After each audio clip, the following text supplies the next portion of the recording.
Ang layunin po ng aktibidad na ito ay para po sa lalong ikaiigting, ikasasaya ng pagmamahalan ng buklod o mag-asawa na Iglesia ni Cristo, na ang pinaka-layunin ng aktibidad na ito ay para muling maging sariwa, muling maalala ng pinapagbuklod ng Panginoong Diyos na mag-asawa sa loob ng Iglesia kung gaanong naging biyaya sa kanilang pagsasama na sila'y pinapagbuklod ng ating dakilang Ama.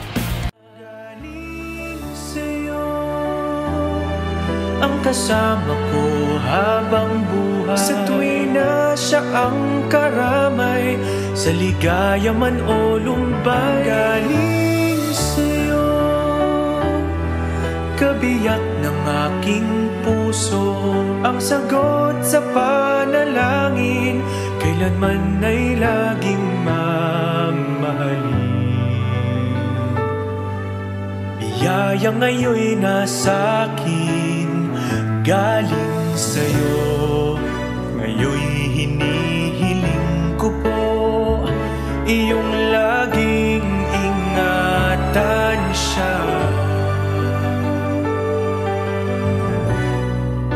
Ama, pangako ko sa'yo, hanggang wakas ay aking mamahalin siya.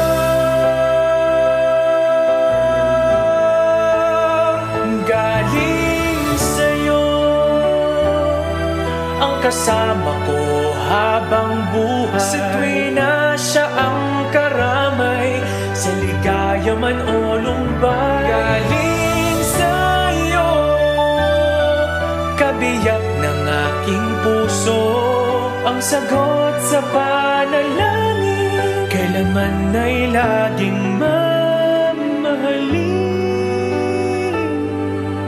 Biyaya ngayon'y nasa akin, galing sa'yo.